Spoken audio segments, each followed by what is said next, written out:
Welcome, listeners, to another episode of Listen, Learn, and Love, hosted by Richard Osler.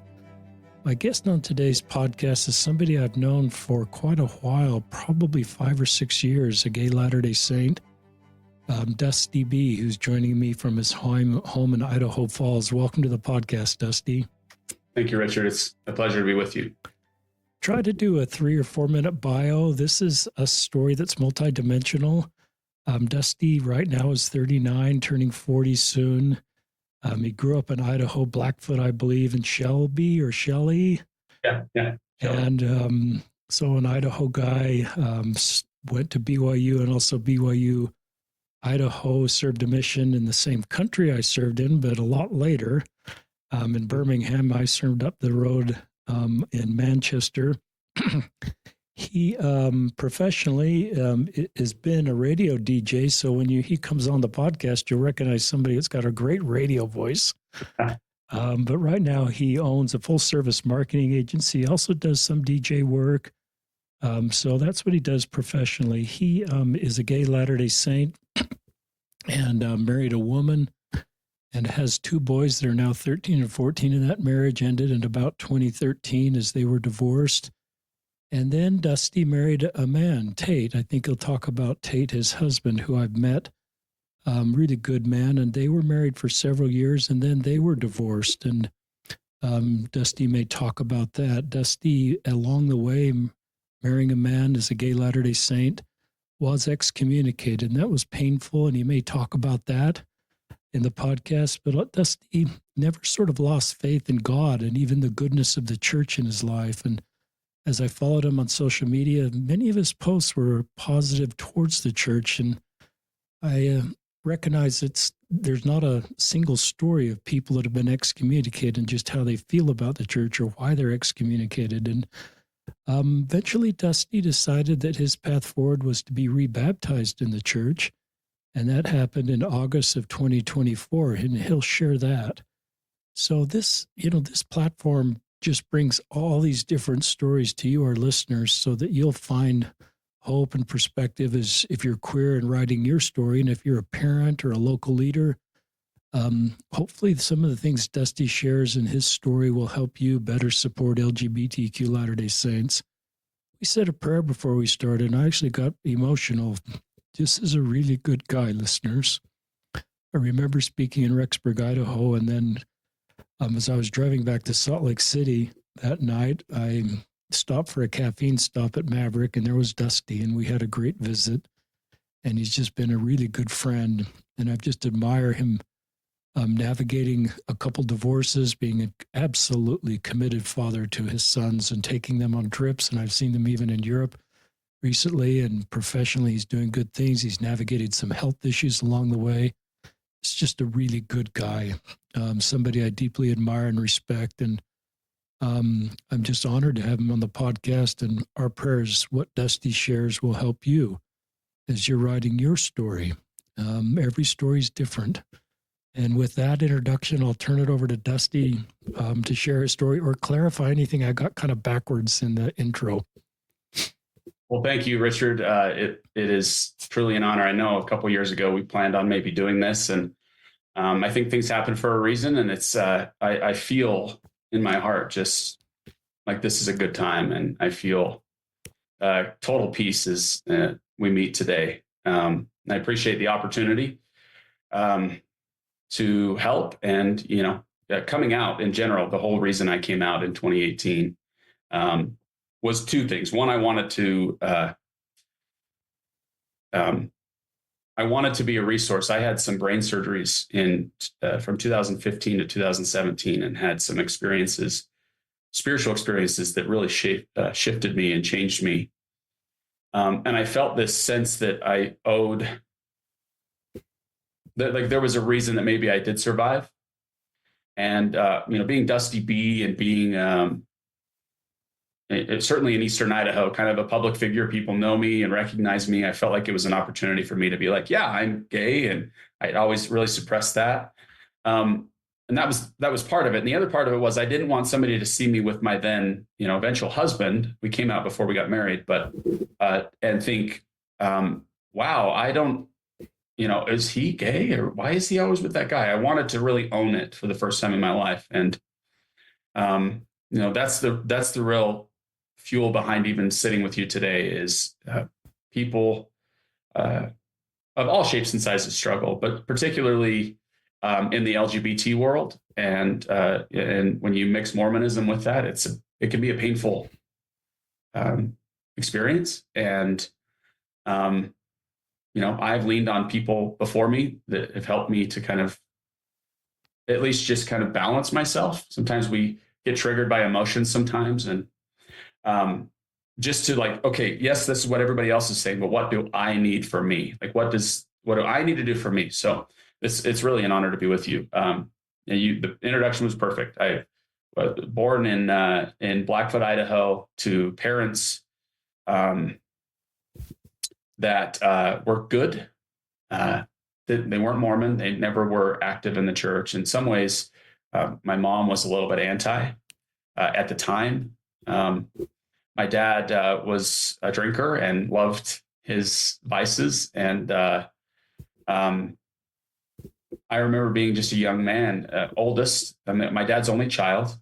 And I remember just feeling like there was a disconnect. I mean, literally, I was probably young, like 3 years old, and thinking like, what my parents are doing is not what I need to do with my life.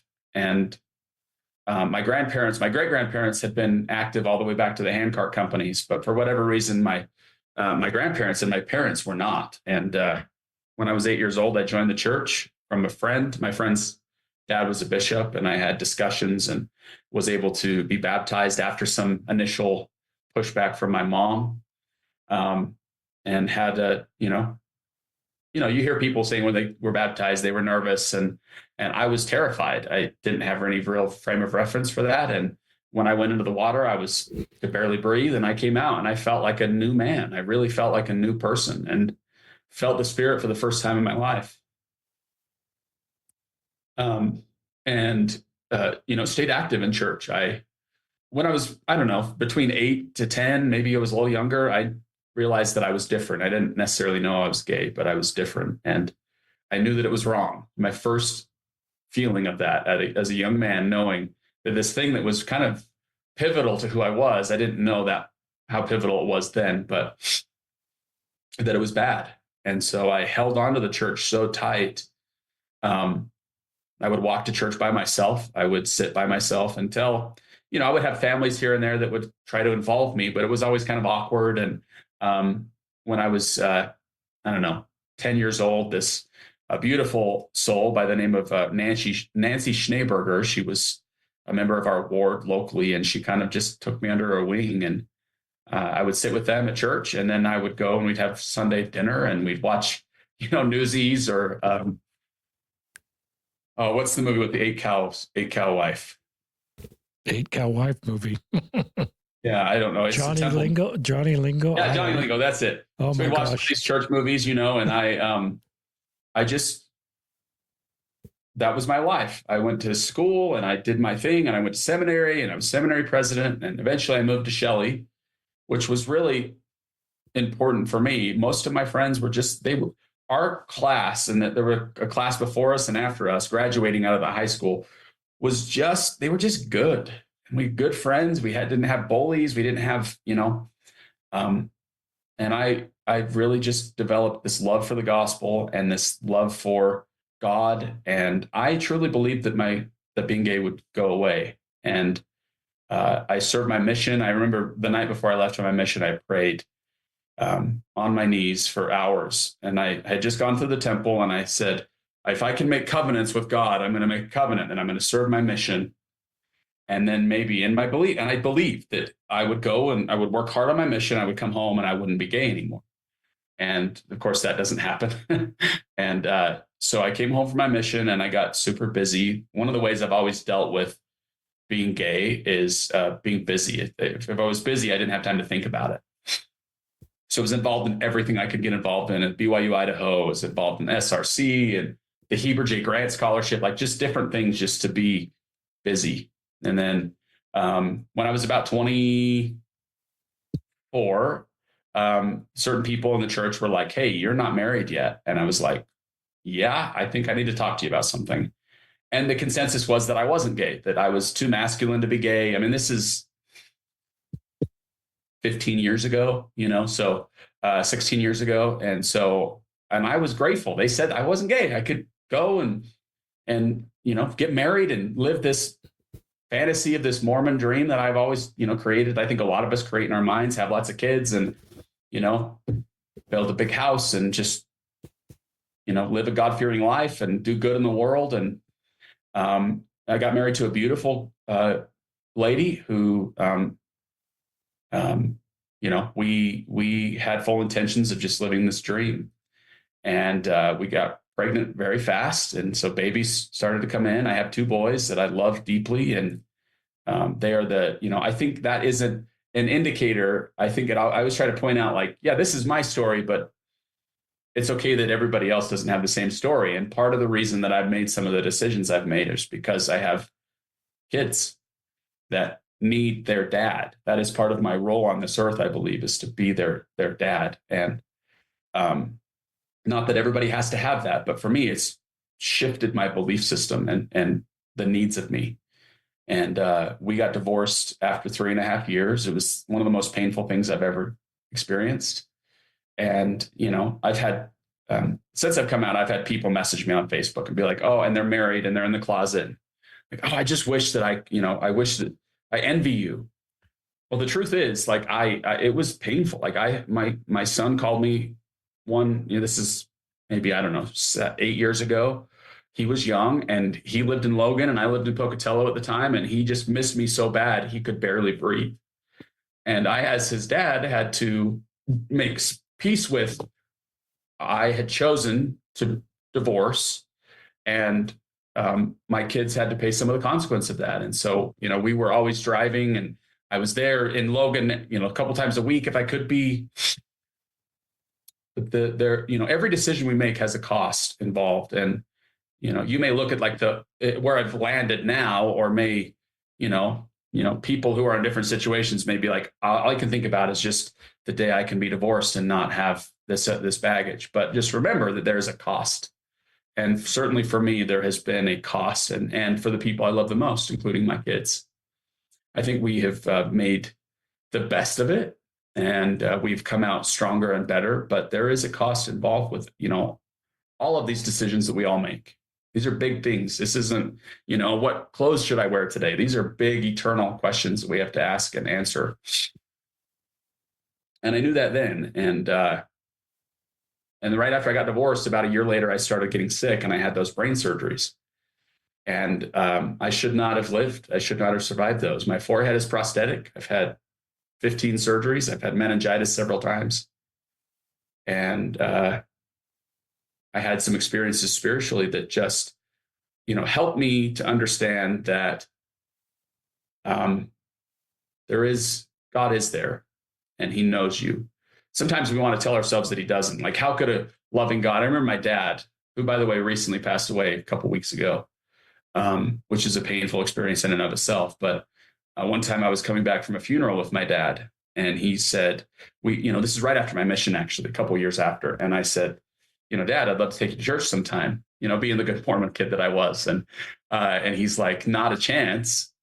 And we got into this discussion, and he said, I can't believe in a God that allows bad things to happen to good people.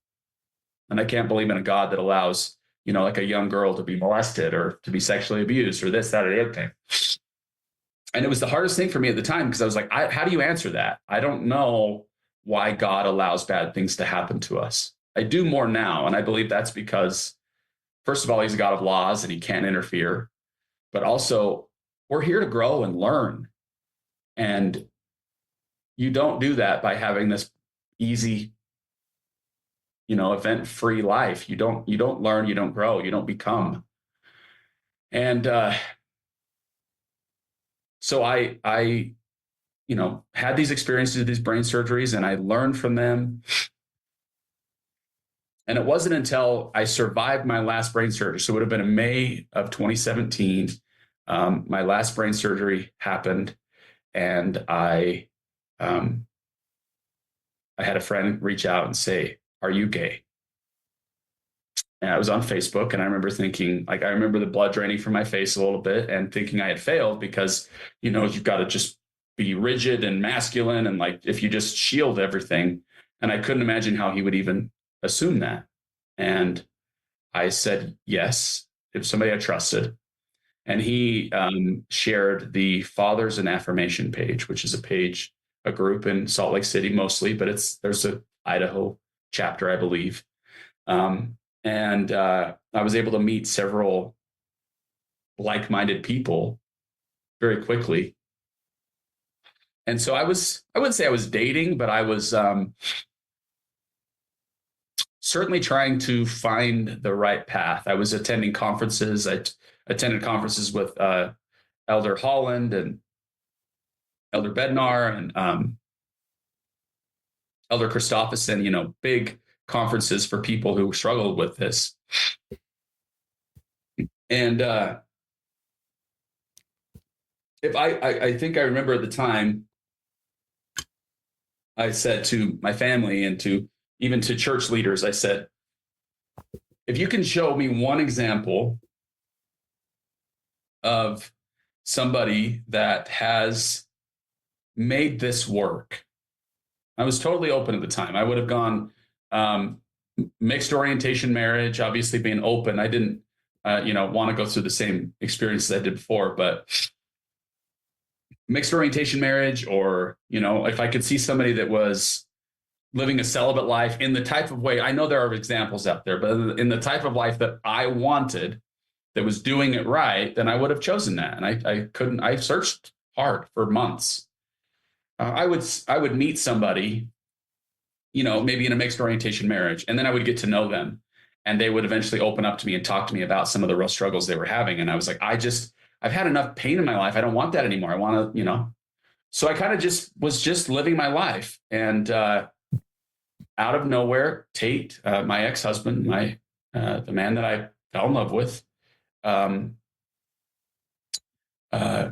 messaged me on Instagram. We had another mutual connection, and he had heard that I was gay, and I was allowing friends to tell other friends, but still very discreet. And keep in mind, at the time, I had a contract from on the radio. I was still on the radio, and it basically said I had to live a conservative lifestyle, and that they could fire me for any reason for not living that. In Idaho Falls, this is 8 years ago.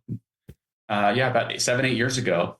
We've come a long way even since then, but even today, it would be a big deal. And so I thought, boy, I've got to give up my lifestyle. I've got to find a new career because I'm going to be fired. So I didn't want it to come out until I knew what I was going to do with my life. But Tate had found out from another mutual friend that I was gay, and he was just seeking help. He wanted help. We both really wanted to stay in the church. And we met at Olive Garden, and he came out of the car, and there was a connection, and it scared me because I had never had that before. Sometimes I remember when I was at BYUI, or even, any of my college stuff, I would pray that I wouldn't find somebody. I didn't want to be attracted to somebody. I didn't want to have the tug and pull. And with Tate, there was an immediate connection. And so he came in the car and we talked. I'm a little older than Tate, and so I was already kind of there's nothing here, and I'm not looking for anything anyway, so we're fine. And there was just this magnetic, I don't know, connection. And we became very good friends very quickly, and honestly fell in love. And the type of love that just changes you, And so we both decided that we were going to be in a relationship, and we were going to come out, and we did so together. And this is the scariest thing I've ever done. I made a Facebook video. I have all these random people that know me. They don't really know me, but they know me as this on-air personality. And I thought, I'm making it on Facebook, people are going to be mean and nasty and judge me. And I made the video, and I went and told my boss. My boss didn't care, which totally surprised me. And I post this video, and I'm waiting, I'm sick to my stomach, just waiting for this negative, feedback to come. It's Facebook. People can say whatever they want on Facebook, and it just never happened. We got love, we got support, we got kindness. And I think a part of that was just our approach. We weren't trying to change anybody's mind. We weren't trying to shove it in anybody's face. We weren't trying to do anything. We just wanted to live our lives. And I also think that, I think it would be hard for people to come up with something, because sometimes the proof is in the pudding, and our lives were just thriving. My in-laws initially, so Tate's parents initially were just mortified. Your son just comes out gay, and, he's not going to have all the dreams and hopes that we wanted him to have. And within a few months, they supported us and loved us. And my sons and I became a part of this family. And because of people like you, Richard, and you helped my father-in-law, and it was just this really beautiful, like, rebirth for both of us. And I think for the family in some ways. And things were great for a while. Things were really good. And a year later, we were called in for a disciplinary council out of the blue. Our ward loved us. The bishop loved us.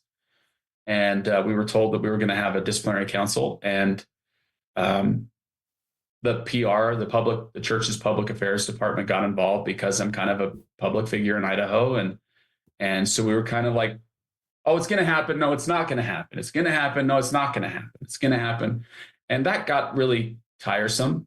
And finally, very quickly, it felt very rushed. And, at the time I was like, oh, this is because they're trying to play a game with us, and, really attack mode. And it wasn't that at all. I think it was just a unique circumstance and a unique place to be. We had a brand new stake president, and we had a source from within the church that told us we were not going to be excommunicated.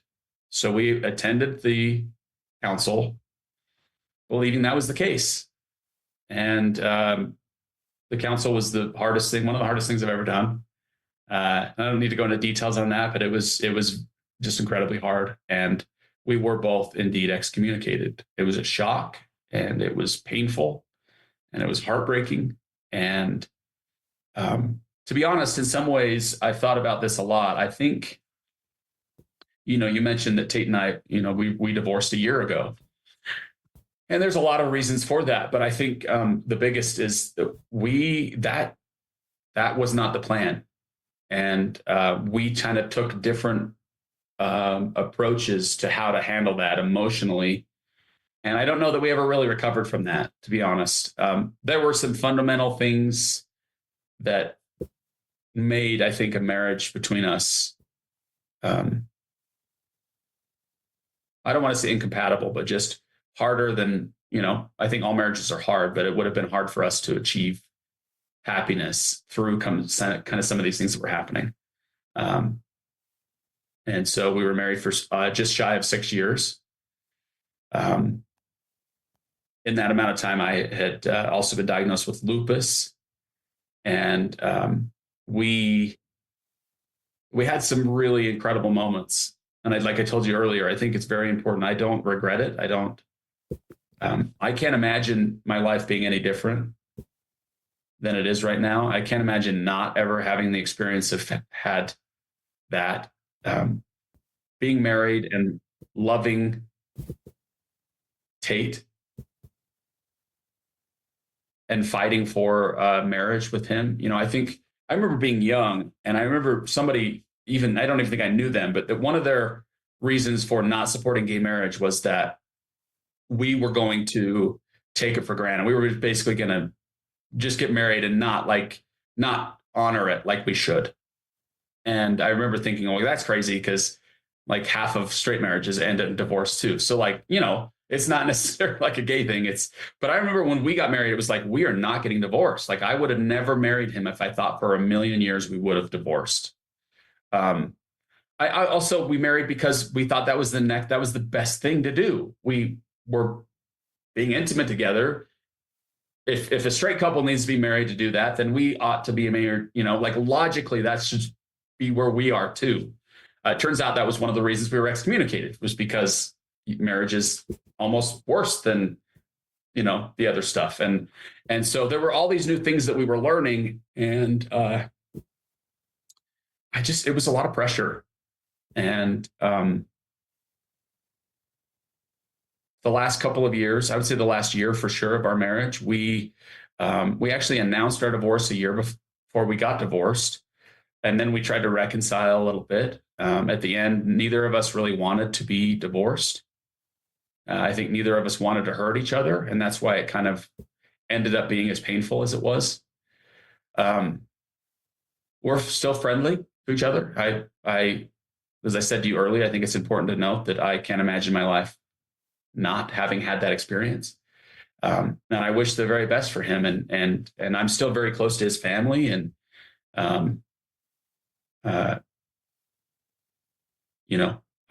I want good things to happen for him, and I want good things to happen for his family. And they have still, you got to think about them too. They don't expect one of their kids to be gay, and he is. So he gets married and he brings in a husband and 2 kids. And then 6 years later, he's like, nope, actually, we're not going to be married anymore. But this family is, well, these are our people. Like, my kids are their grandkids. They've known my kids for half of their lives. They've seen them grow up from basically toddlers to teenagers. And so, I worried that was going to be weird and different. And the thing that's beautiful about this family is they're just good people. It's been the hardest part about being divorced from them, because I'm still family, but I'm not family, and it's different. And I long for that. I long for them, and I loved them, and I was fully committed to that family and to each of them. In fact, I just did a play a couple of weeks ago, first time ever singing in public, and my sister-in-law showed up with her kids, and they call me Uncle Bob, and it's just, no, none of this is easy. It's not easy. So anyway, we got divorced in December. And after having the high of finally finding Tate and finally feeling like we had our spot, and then the low of being excommunicated, but still trying to rebuild from that, the divorce really,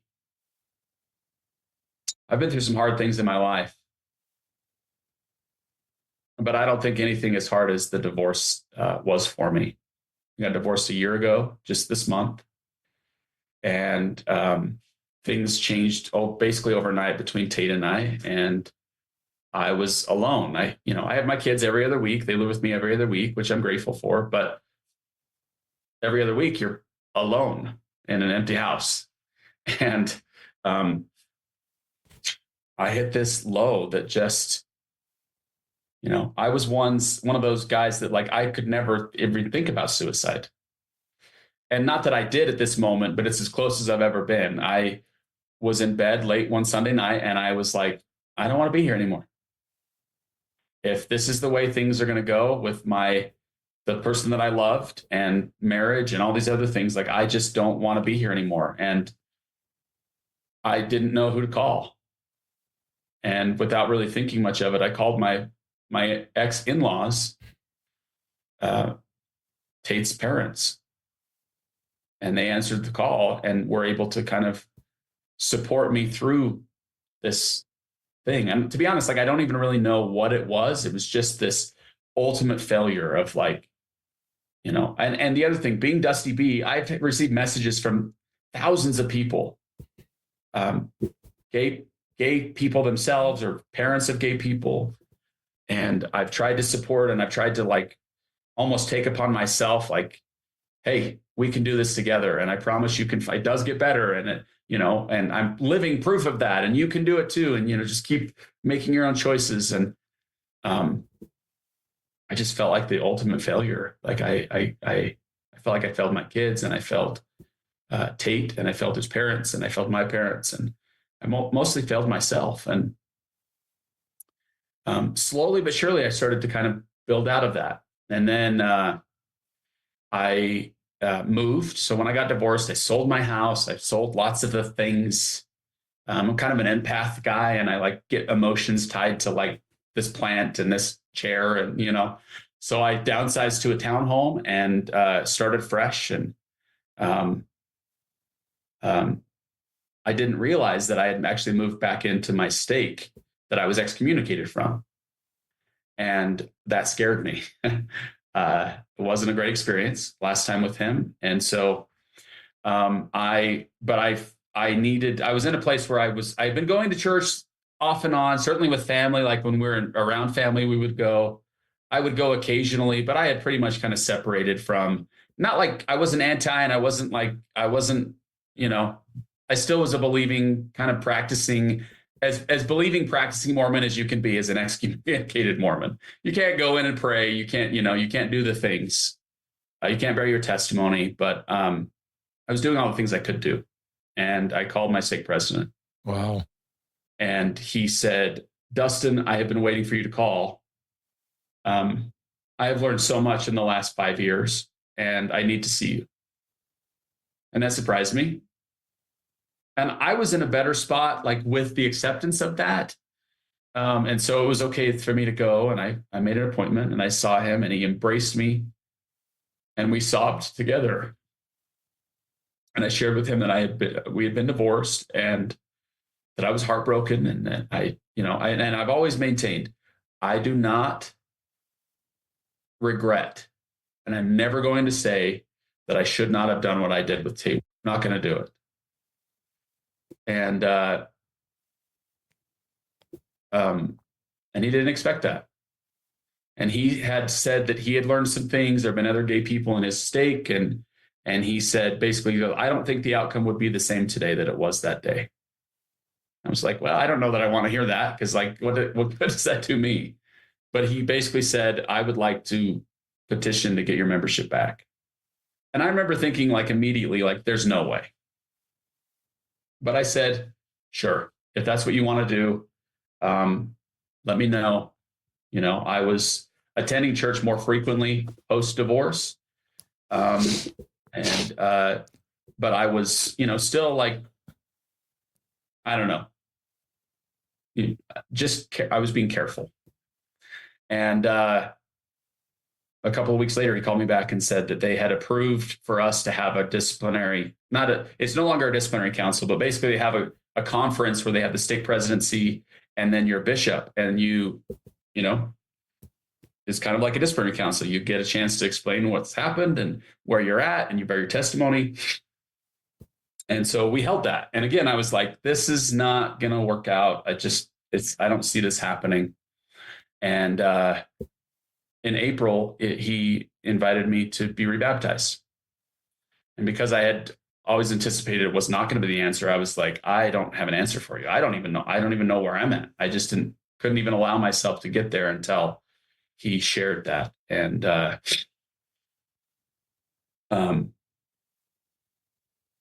so it took me several months. I had an opportunity to go with really my best friend.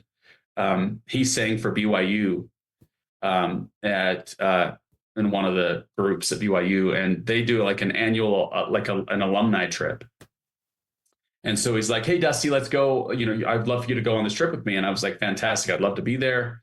So we went to Italy, and the last, just being around like-minded souls and like-minded people. And it was just a really great experience. And the second to the last day, we arrived in Rome, and they were going to sing. I was kind of running AV stuff for them, but they were going to sing in the visitor center in the Rome temple. And if like that's the kind of the special temple. They have the 12 apostles and statues, and I was really excited to see that. And I walked in, and there was a mural. So behind the Christus and behind the 12 original apostles, there's a mural, and it basically is a field of olive trees, and there's a sun that has beams that kind of come out. And I'm sitting there, and the sister said, there was a sheep that was off in the darkness, like in the shadows. And all the other sheep were in the meadow, and there was this lost sheep. But the ray of sun still hit that lost sheep. And it was just a really powerful reminder to me that my relationship with the church is complicated. It's always going to be complicated because I am gay. I can make choices. I can go and I can, leverage and wait and choose to be there, which is what I've tried to do. Or I can leave. And I don't think anybody has the right to tell somebody what that person should do. They should do what's best for them. And for a lot of people, that is stepping away. And that has to be okay. I think it shouldn't be. I mean, I think, I would hope that we find a place, hopefully sooner than later, where we can start to meet the needs of these LGBT brothers and sisters who desperately need and want this family, this home. But, it's complicated. Anyway, I sat there and she said the sheep, and this overwhelming feeling of love and acceptance, this closure on my failed marriage and my heartbreak and everything. And I had to leave because it was just coming down. And I stepped out the doors, and as I walk out, the temple is kind of on the back end there, this massive temple, and the sun was just kind of setting. And I was just overcome with emotion. And I got out my phone and I texted my stake president, my bishop, who hadn't been pushing me. They weren't trying to force anything. And I was just like, I'm ready.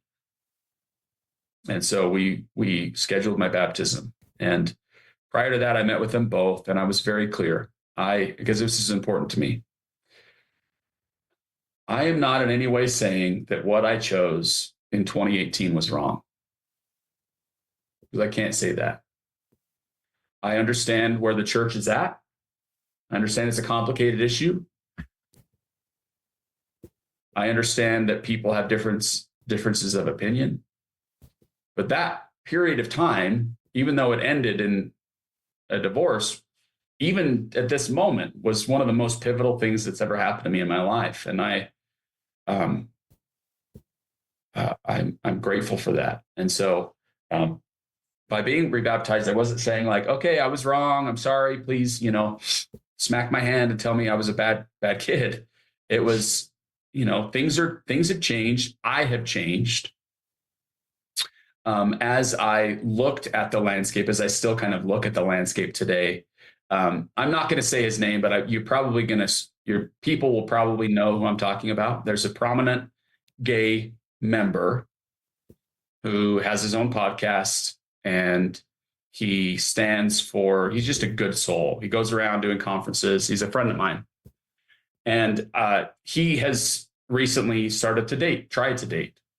He's been public about that. He's trying to date somebody. He'd love to do it in the church, but he's like a giant to me, like just this spiritual giant to me. And we've actually had the chance to go out a couple of times and talk in depth, and he hasn't found anybody.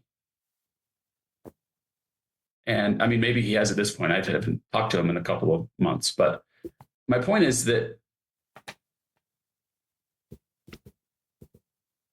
there are, for me right now, again, going back to, we all have different circumstances and different things that I think change the realities and the decision making, pro, con, just the area for us. And for me, I have two Aaronic priesthood sons who go to church with their mom every week, who want to have experiences with me in the church, and I want to have experiences with them in the church that I'm not able to have as an excommunicated member. And it's not like, so the relationship that I had, the love that I had at the time was flawed, and it didn't work. And so the thought of doing that again was like, no thanks. Not something I really want to do right now. And so it was a pretty clear cut decision for me. And you and I talked about this before, Richard, but I have never, and I'm okay that people have to decide for survival. They have to minimize God in their life because I think sometimes one of the hard things about being Mormon and gay is so much of your belief system in God is built around the structure of going to the temple and getting married to a wife and to, doing the things the way that you need, going on a mission and doing all these things. I'm not saying that's right or wrong. I'm not here to say that's not my place to say. But it's hard for people like us to then go, okay, well, everything that you've told me I cannot have. And so, but I have to survive. This is like, some people say, well, it's a choice. Holy cow. Being gay, I'm not saying nobody's ever chosen to try to be gay or, to say they're gay for whatever. Sure, there's an example out there, but I assure you, this is not the easy path. And nobody would choose this if they didn't have to.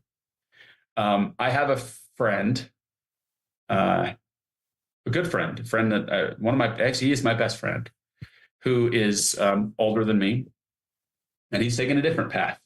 He is professionally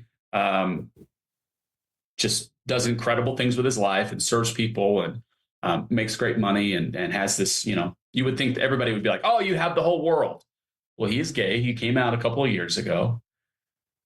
He's 45 and he has no family. He has his siblings and they have their kids, but he doesn't have kids.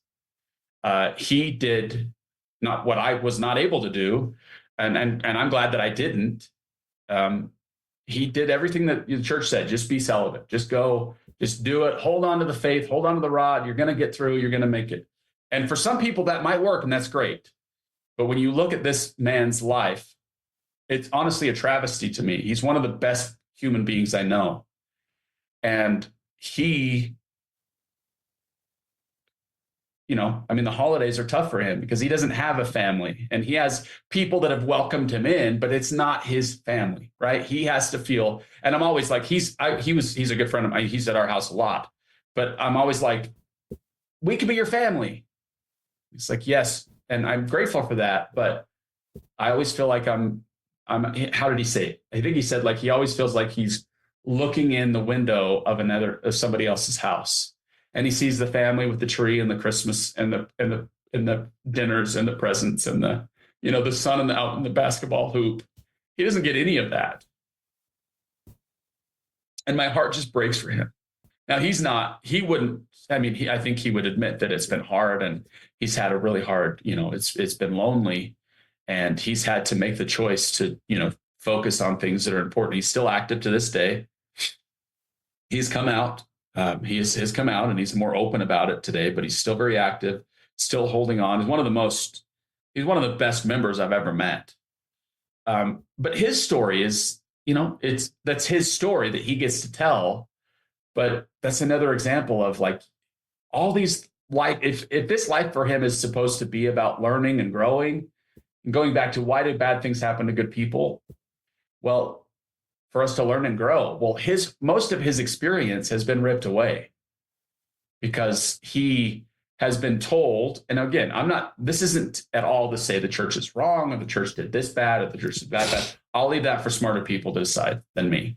That's not where I'm at. I think that I choose to believe that the church has done their best, maybe not always. It's full of imperfect people. The church and the gospel are different, like we talked about. In my mind, the gospel and the church are different. I love the example you gave, Richard, with the earlier, but I think the church has tried to do their best. If I'm looking, I can find examples of them maybe not looking out for people like me, like they should. I understand why people are angry and mad. I understand why there's a lot of hurt. I understand why parents are confused and lost. I also understand, I honestly feel like I actually feel this, and this is probably going to get me some hate, but I'm okay with that. When Tate and I came out, 2018 through like 2020, I felt like even in Idaho Falls, I felt like people were changing their minds. and they were getting more comfortable with the idea. And maybe that was just because we weren't like being crazy. We weren't shoving anybody's face. Like we weren't going into church and making out. And, like we were being very respectful of everything. That wasn't our job. Our job was just to be grateful for what we have and love each other. And I think we tried to do that as much as we could. And then there was this weird, like,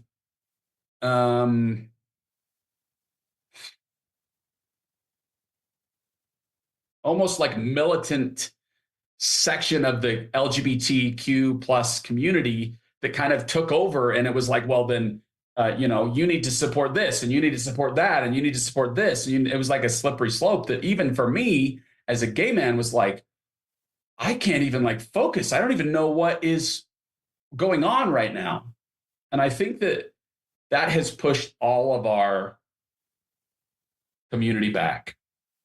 And, one of the things that's been hard for me is I've never belonged, quote unquote, to the gay community, not by choice, but because I don't want to go out and have an open relationship. Again, I've done another podcast and people berated me for this. I'm not saying that if you do that, you're wrong. You get to decide that. That's between you and God. It's my place to judge you. But for me, in my life, that's what I get to choose. I don't want that. And I don't want to have multiple partners. I don't want to get married and believe that my spouse is going to, be unfaithful. I don't want to believe that there isn't hope. I want to. And some people in that community, quote unquote, again. And this isn't a blanket cover for everybody. There's what I think people, if they're honest, will understand what I'm talking about when I say that. That political arm of the community, they I think in some ways they want to have a total pass because they are gay, and they get to come and do whatever they want. But then my belief system still tells me that I'm responsible. I'm responsible to God. God has given me commandments. And I need to live by those as best as I can. Will I fail? Yes. Have I failed? Richard, you bet I failed multiple times, over and over and over, which is why I need God in my life. And so today, right now, it's still a very lonely place to be. This podcast will be the first space that I've publicly talked about being rebaptized into the church. I made one video several months before, just even saying like, hey, this might happen. I don't know yet. And people came out of the woodwork and berated me. One friend messaged me and said that the thought of me rejoining the church made them want to drive their car into a brick wall. And I thought, what? Because I'm doing what's best for me and my specific, my kids, my health, all of my unique circumstances create a path for me to make what's a best choice for me. I'm not recounting everything. I'm not saying that the church is totally right in the way they've treated gay people. I'm not saying any of that. I'm saying that for me right now in my life, this is what I need to do. And they really said that. And so I took the video down, and I don't want to be a poster child for Mormons and gays 2.0. I don't want to be, being gay is actually a small part of who I am. It is a defining part of who I am. And I think it brings out qualities in me that I wouldn't otherwise have. I believe that God knows. I believe God gave me this, whatever this is. I don't look at it as a trial anymore, but God made me with specific purpose. And those of us who are trying to pray it away and wish it away, I think that's the wrong space to be in. I think we need to find whatever we need to do to make each of us the most happy, the balanced life. And if you can look yourself in the mirror and your family and your kids or whatever and say, I'm doing what's best for me, then nothing else matters, I think. But hopefully, and I remember that this has been said several times, but do you remember Josh Searle? Did you ever interview him? I never did. I met Josh a couple times, at least once at our home. I went to high school with Josh, and I don't know him. I don't want to misrepresent this. I don't know him super well post like high school. I've met him a couple times as well. But I remember when he came out the last time and went to his mission president after the whole Mormons and gays thing happened, he was kind of finally being like, okay, I can't do this anymore. And they said, just take God with you. I remember that. And that was part of the reason that my in-laws were able to finally fully embrace Tate and I. And I think that should be the message of the church. And that should be the message of the people of the church. It should be the message of those of us who have a relationship with God. I think that God, let me just say this real quick. Right now in this, I'm raising teenagers, and my kids have their own things and their own, imperfections and things that they're struggling with. Sometimes as an outsider of the church, I've always looked inward and been like, when it comes to the atonement and whether or not we deserve God's love or the Savior's love. And, some people, I think, and I'm not saying this is necessarily the church, but some people in our culture define that the only way you get God's love or God's grace is if you are worthy of that. And in my belief system, that is not the way it works. God loves you, period. Period. He doesn't love me more if I go to church. He doesn't love me more if I do this. He doesn't love me more if I do that. He loves you, period. And I think as a church, and certainly as a gay Mormon, we need to do better at just expressing that. Listen, we know this is hard.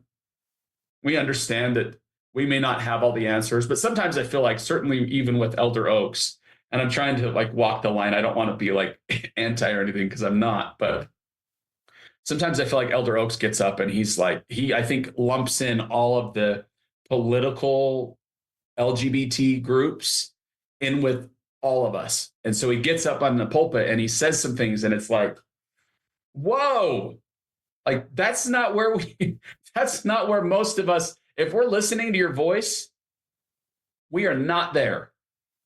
We are not thrusting about change. We are not, trying to bring in certain books and certain inappropriate things. And, the recent transgender bathroom thing that was just what are we doing? This is insanity. We need to speak to the brothers, the members of our church who are struggling, and we need to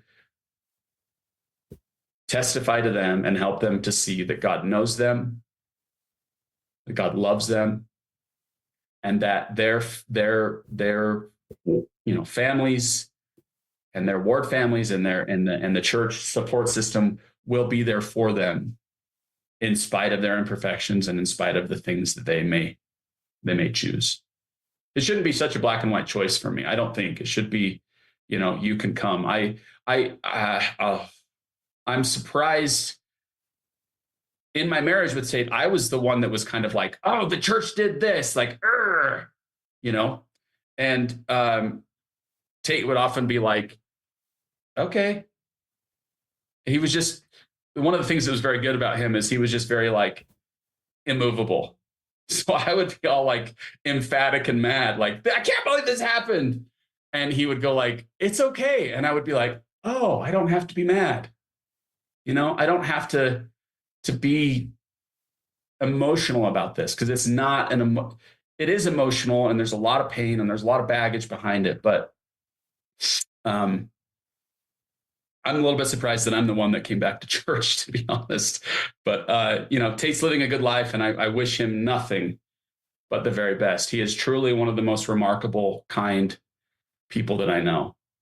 And in the last, I would say 6 months or so, my heart has been open to a different path that I didn't even anticipate before I got divorced. And I'm really excited about the future. I'm really excited about where things are going. I don't know what they look like. I don't know how they all feel. I was thinking just the other day, I thought I go to church frequently. Not that this, I feel like I'm throwing out these things that make me look bad. I'm not trying to, but I pay my tithing. I do the minimum things that I need to do to be a member of the church and to be in good standing. And I do that because it's the best thing for me and my family right now. I don't suggest that other people do it if they don't feel like they're ready for that. But I lost my dad 6 weeks ago. And,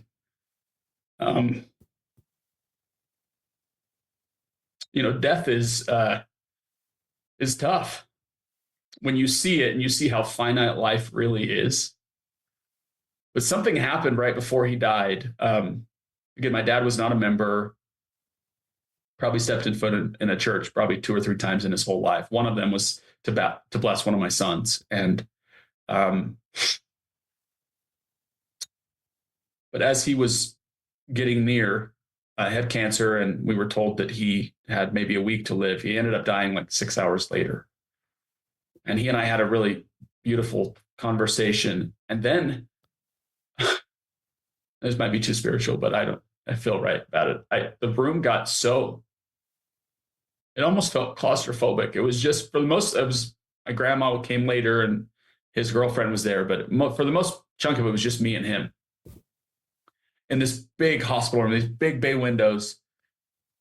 And I felt like I was almost kind of claustrophobic in this room because it was so full of love. And it was so full of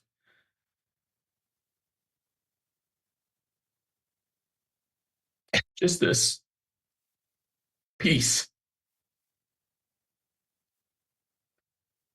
And I believe fully that he was greeted with love and with hope. And he didn't live all the rules of the church. He didn't do all the things, he just was a good person.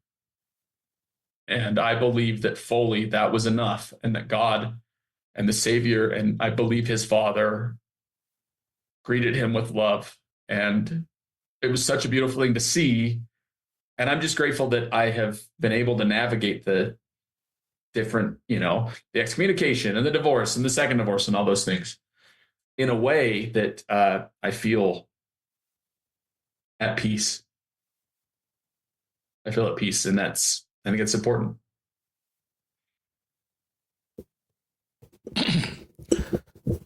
Dusty, there's a lot of people who would love to give you a big hug through the podcast right now. They're on their treadmills or driving on their car. I don't know where they are, but you brought a few tears to my eyes, and I'll bet many other eyes. And you have a gift of communication.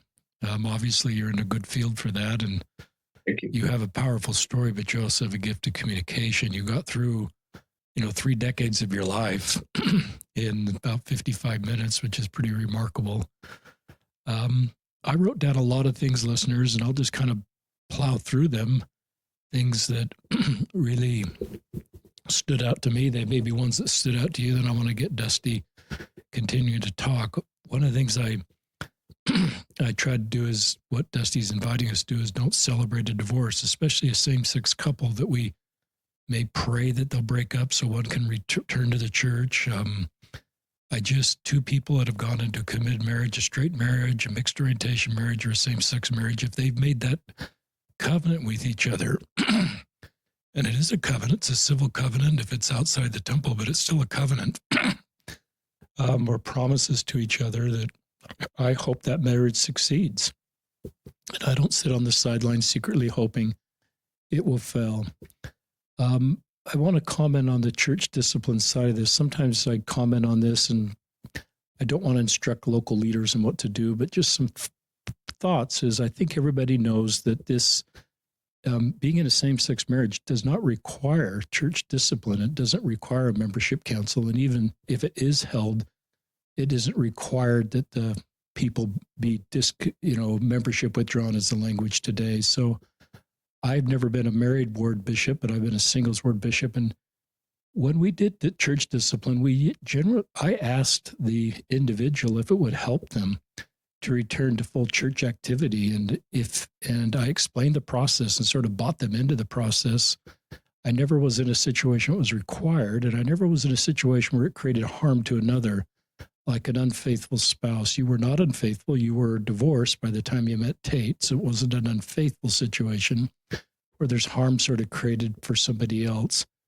So, I've always felt church discipline works best when someone wants to fully return to church activity. And it's a positive process in the way to help them return, which kind of what happened to you the second go around. It was a step that it wasn't church discipline at that time, but it was you needed to go through that membership council to be fully reinstated.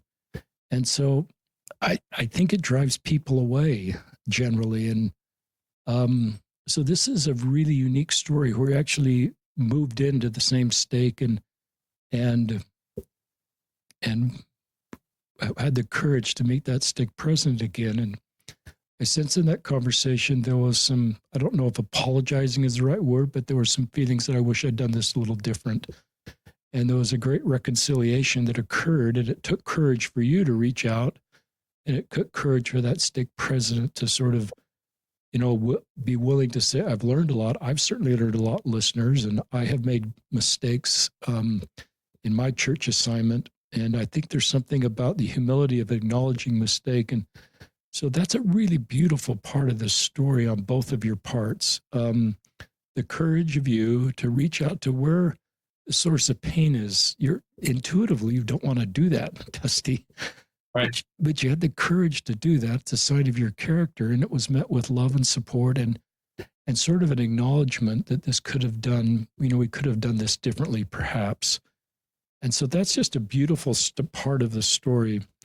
I love that you are pretty clear you don't regret marrying Tate. And when we talked, listeners, before we went live, that's exactly how Dusty felt.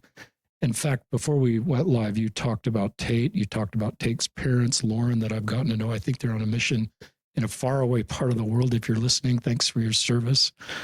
But, you are so respectful for this family and Tate, and that's so genuine. And I recognize divorce is complicated, listeners. I haven't gone through a divorce.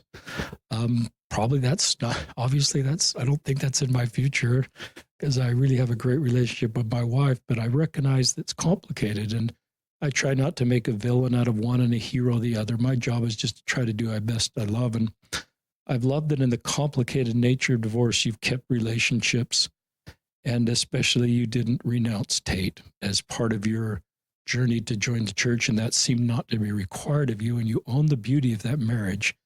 And I think that's a credit to you and just how self-aware and self-confident in who you are. You don't have to present a narrative that you think could be the most acceptable. And you're not inviting everybody to go into a same-sex marriage by talking about the beauty of that marriage. You're just sharing your story, which I think is really helpful.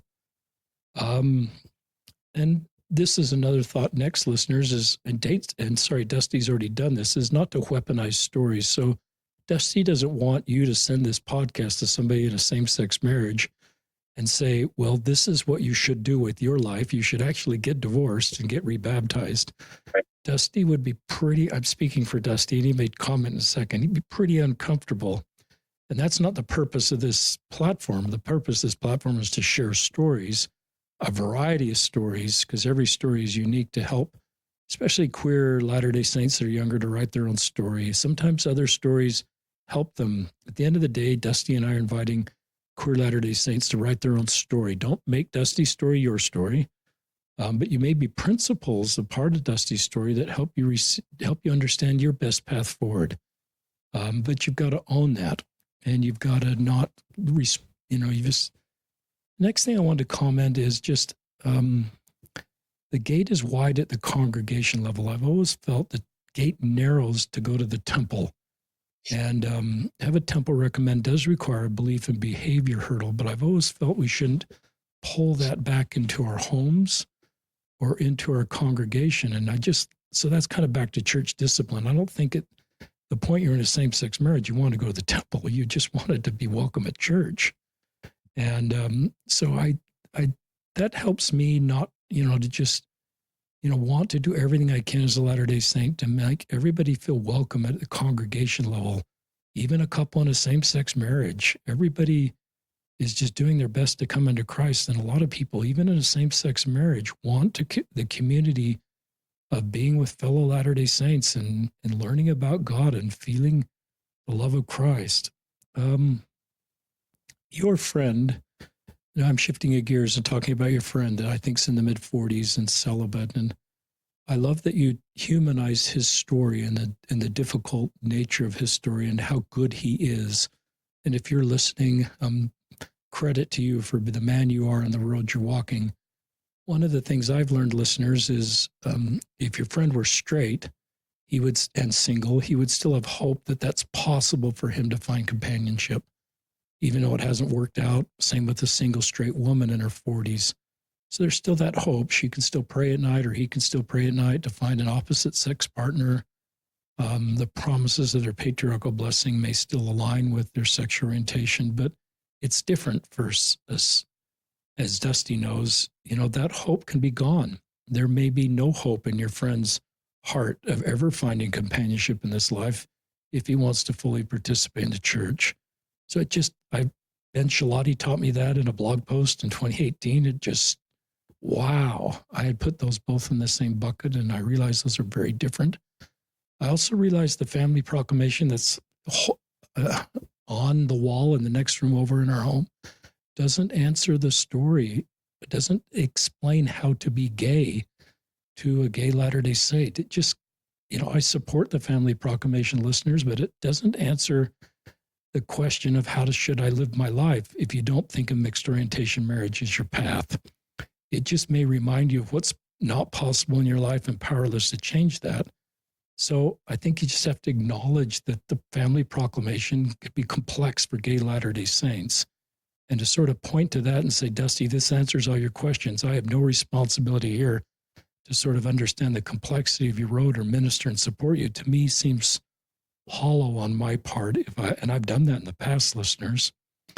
I love this invitation you've given to people to sort of self-determine and write their own story. I think people do best when they just own their own story. Claire Dalton told me at a Gather conference in a speech, she said, at the end of the day, she's a gay Latter-day Saint. And she just said, at the end of the day, it's going to be me and Jesus. That's her doctrine. He is going to be my judge. And I'm going to have to figure out how to live my life. And that kind of was really powerful for me. I don't have responsibility to help everybody figure out their life. My responsibility is to walk with people as they make their way forward in a non-transactional way and just let them figure it out with the Savior. Boy, you hit a home run, Dusty, when you talked about worth. And I just wrote down worth is set. I believe that so much, what you just taught us, that it's not a transaction, that our worth is set from heavenly parents, whether we're straight or gay or trans, just because they love us. And everybody needs to feel like they're created as God intended them to. And that doesn't come or go. And I believe that's consistent with the doctrine of our church. Worthiness to go to the temple can come and go, as many people know, but worth, I believe, is different, and it's set. And to me, that puts everybody in a better position to turn to God because they feel like God loves them, and it's not an earned transaction. If they've messed up, we all mess up. We don't feel like we're outside of God's love, and we kind of got to fix up our messing up on our own, and then God will love us again. That's not a healthy relationship. And then I love your comments about President Oaks, and I don't want to be prescriptive to church leaders, but one of the things I picked up is kind of what you're sharing is often we don't talk directly to LGBT people at all levels of the church, general conference talks included, and we kind of talk about them, and we're trying to make peace with them. We're trying to live in a pluralistic world. But my prayer is that we talk directly to Dusty B in a conference talk and and recognize you're part of us. You're part of the covenant people. You need to be gathered. You're part of the gathering of Israel, and we need to do a better job of that and acknowledge the complexity of your life and invite members to love and support you and recognize we don't teach you're going to change your sexual orientation and teach that broadly. So that's one of my hopes. We just learn to talk directly to LGBTQ people and tell them they're needed, they're belonging, and for all the rest of us as allies to do everything we can to create belonging. And then, Dusty, my last comment is directed at you. You are a remarkable human being with incredible communication gifts, with a beautiful life story. I'm sure when you walked out of the waters of baptism as an 8-year-old convert, you'd never imagine that you'd go on a mission, you'd become a DJ, that you own your own marketing agency, that you'd go through 2 divorces, you'd bury your dad, you'd have 2 wonderful sons, you'd be openly gay. I just think this is a beautiful credit to you, being authentic and honest and vulnerable. And this relationship with God, you're so comfortable in who you are, your own skin. I wish people could see Dusty. This was a video podcast where people could see Dusty. He doesn't look down in shame when he talks about being gay or his marriage is, not working. There's just so much hope in you and so much self-assurance that you are a beloved son of God and he loves you. And that shows in how you talk about yourself and your love for others. And the other thing is the grace you have towards the church is remarkable. This beautiful organization you joined that has been the source of so much joy at times in your life, but the source of so much pain. And I've learned to validate pain, church-generated pain in people's lives. And then you're cursed, you kind of step back into that pain because you believe so much. And and you are very kind and very appropriate to recognize not everybody can do that and not everybody should. And you also, I just hope all your queer friends love and support you as you're walking your individual road, and all your straight allies do too. And we just learn to love people where they are. It's not an earned transaction, and be comfortable with people writing different stories. The out-of-church community, some can just want everybody to join with them and be pretty triggered if somebody rejoins the church. And likewise, the in-the-church community can struggle when someone leaves the church. But I hope we can just let everybody write their own story and not and just love people where they are. And you do a great job of that. So our listeners will have different insights and different questions, and there'll be completely different things they picked up from your story that'll be helpful. But I want to send it back to you and just continue to have you comment on what you'd like to share. I think I really appreciate that. And I really love that you, I think it's one of the things that, drew me to this podcast and to each of your books. And I think you're a great example of the balance, the tone of love and showing Christ-like love. And I likewise think is taken, confidence and bravery on your part to step out in a world, for as long as you have, even in a world that people don't understand. And I know you've had questions and people that have, people have been unkind. And I hope that that's what we need. That's what we need. And that's what I believe I've received from my in-laws. I wished I've told my father-in-law, I still call him my father-in-law. He's always just going to be my father-in-law. I've told him, I was like, I think you should write a book, because the way he does this, the way he has been a father is, I think it's our tendency. And I'm getting this, and my kids are getting to the point too, where I'm already starting to be like, hey, you're not supposed to do that.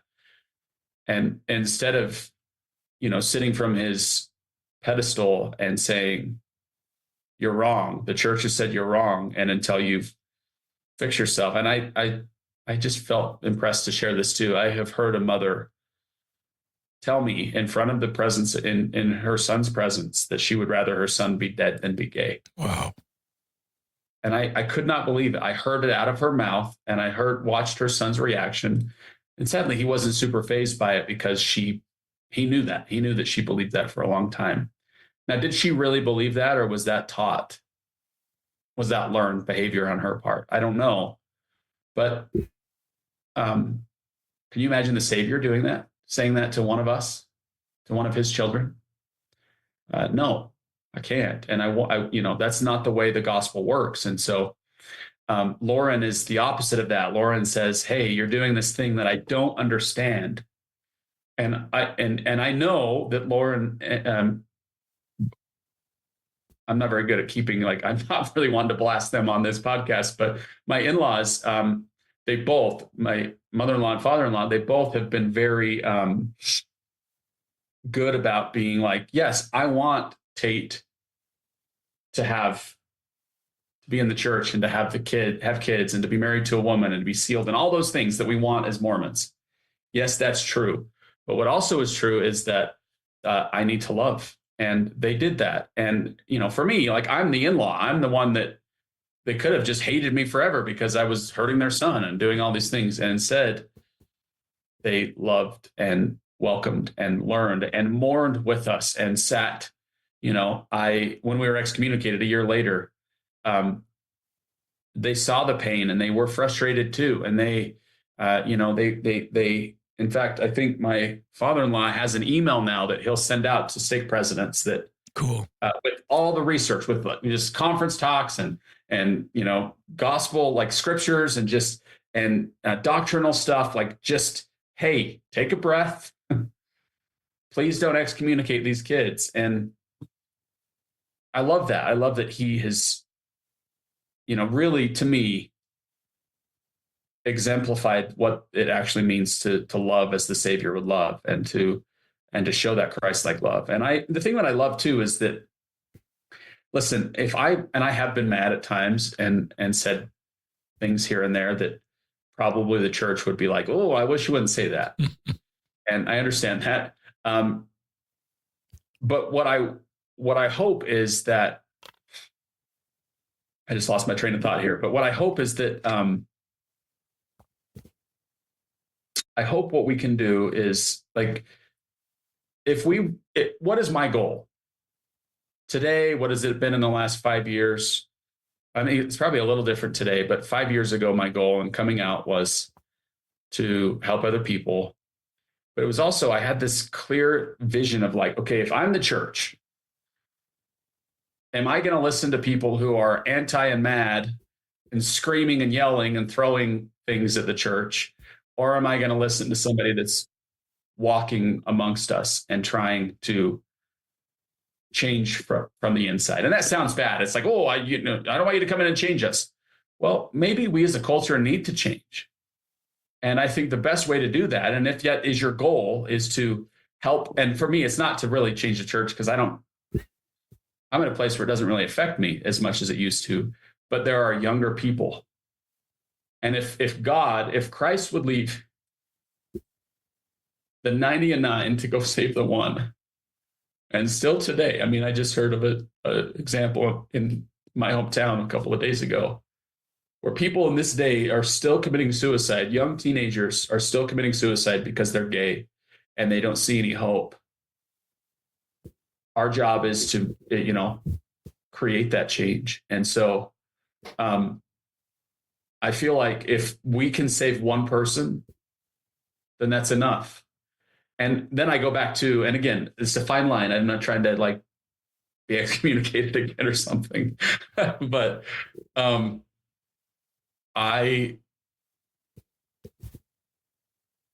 there is not an organization on earth with more power than that of the Church of Jesus Christ of Latter-day Saints. And they can save lives. We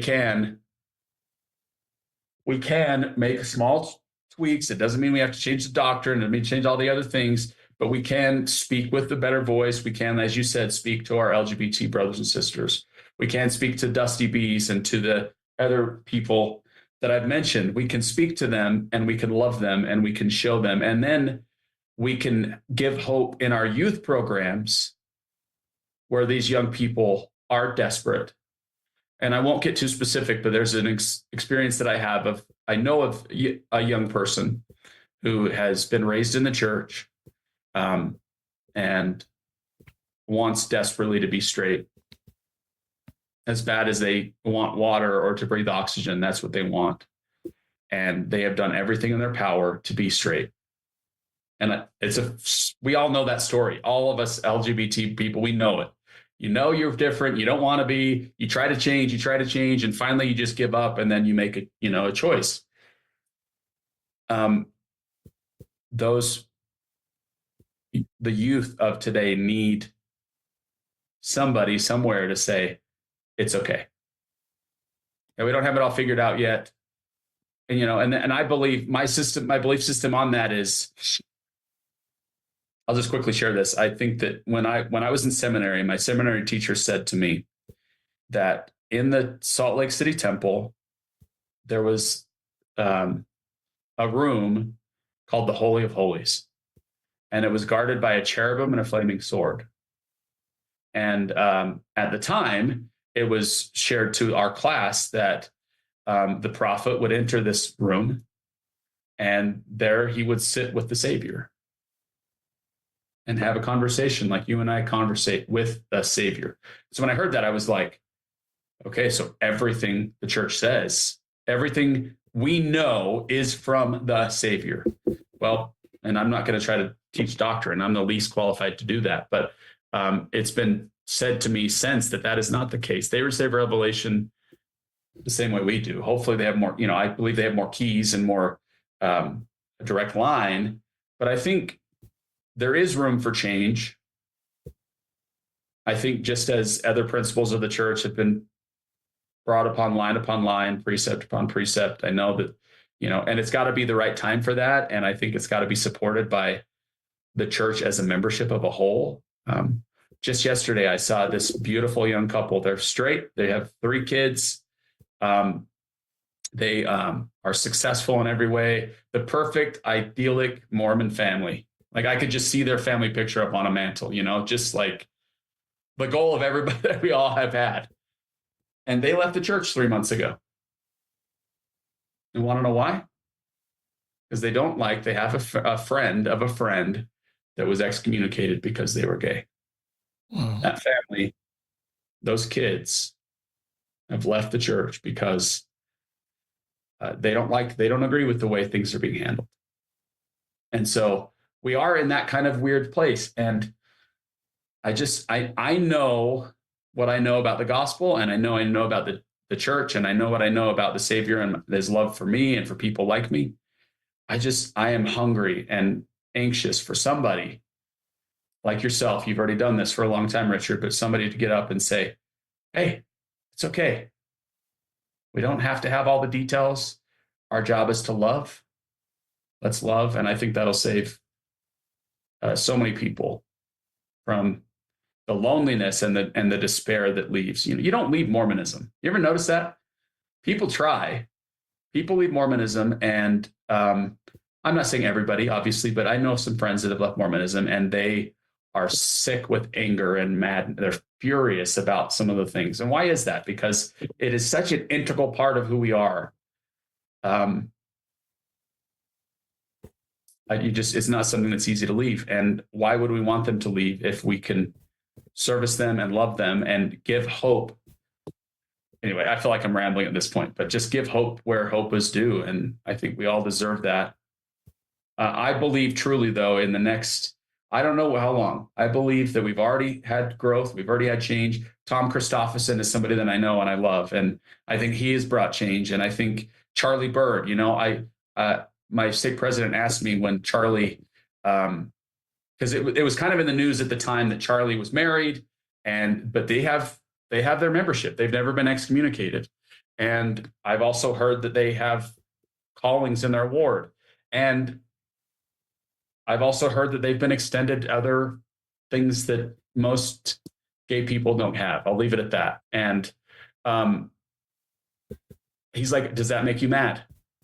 Great question. My president asked me this. Great question. I sat there for a minute and I said, no, because it's all an individual thing. And I don't know why Charlie's story is different. Maybe it's, as they say, he's a, influential person in the church, and Maybe it's that, maybe who knows what it is. It's not for my job to judge. And there's this culture side of us that like want to, well, if he got that, why don't I get that? And why is my story different? There's no way to really understand why all of our stories are different. But what I do see, I can see it as a negative, but I actually choose to see it as a positive, that they are being treated differently.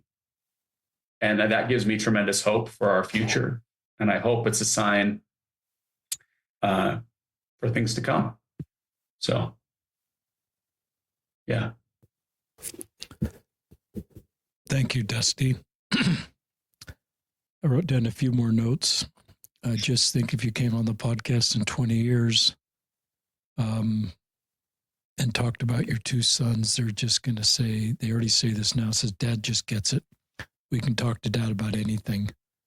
Dad can handle the complexities of life. They can handle, whatever road we're walking as your sons. And you have, because you've been stretched and pulled and had so many life experiences, I just think you're a terrific father.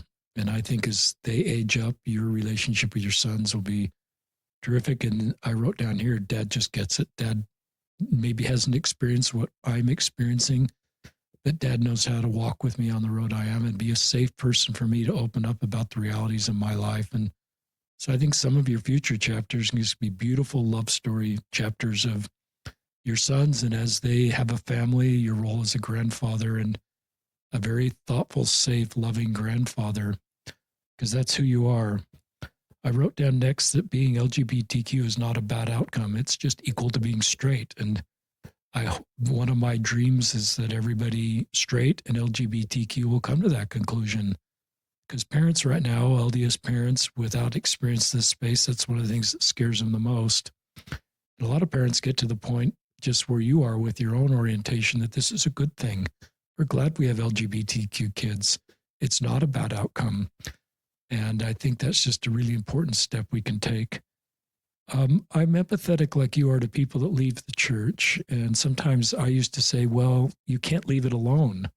You've left, but why do you keep talking about it? And I think you do a good job of saying it's just hardwired into people. And if there's pain with the church and anger that's sort of a secondary emotion gets directed at the church, it gets directed at family that are in the church. And I try to honor that and help and sort of invite people over time. They probably need to find peace. Maybe a therapist will help them, but I certainly don't like to dismiss. I certainly wish I'd never said people leave the church, but they can't leave it alone, because it dismisses the complexity of a life outside the church, especially if you feel like there's no place for you. Yeah. And I hope that we standardize how we treat same-sex couples in the church. A lot of stuff is left to the bishops, and so then or the stake presidents, you get a wide range of outcomes like you've talked about in your own story and with other stories. But I guess I hope that gets standardized in the handbook, so a stake president, doesn't feel like he's standing up for truth or whatever noble, feeling he has by excommunicating a couple, a same-sex couple, that it's written in the handbook that, unless there's been infidelity, like somebody leaving a marriage and going to same-sex relationship, there's harm with a prior spouse. But if it's just two people, their first marriage is a same-sex marriage, or like yours came later, that we just, those people can't go to the temple. We know that, but let's not have them worry that their church membership might be taken away if they show up at church, because they probably have heard stories. There's a whole Facebook group, I think, of. But that's actually new. That is when we had our disciplinary council in 2019, it was in the handbook. There were 3 reasons for a mandatory disciplinary council. It was rape, murder, and same gender marriage. Was there? So that's changed now. That's out of the handbook. Yeah, they took that out the next year. So I believe it might have been even late 2019. Yeah, that's helpful. So it's not in the handbook. Good point. And I hope it just sort of, and now it's kind of nebulous because you could do it or you couldn't do it. So it's just non-doctrinal change that I hope, I'm not trying to use this podcast to tell our leaders what to do, but I go on long walks. I run now again. So I think about these things of what we could do sort of within current doctrine to improve the experience, because there's a lot of same-sex couples that want to come to church. And the doctrine I know is that they should feel welcome. And you've communicated that really well. That's all I have, listeners. We're just so grateful for you joining us. This has been one of our very best podcasts from one of the very best human beings I know, Dusty B. And I'm glad you're live and you've navigated health things. You've navigated just your life. And I think you're in a beautiful position to write the rest of your story. And I just trust you to know how to do that. And I probably won't, my experience is not to force Dusty to tell me the next 30 years of his life, to just have trust that Dusty will know how to navigate his future. And I'm just going to walk with you, and you'll know the best way to do that. And anything else you'd like to share in closing before we sign off? No, thanks again for your time, Richard. I really appreciate you. So this is Dusty B, my friend from Idaho, and Richard Osler, both England returned missionaries from different eras, but the same church, signing off from another episode of Listen, Learn, and Love.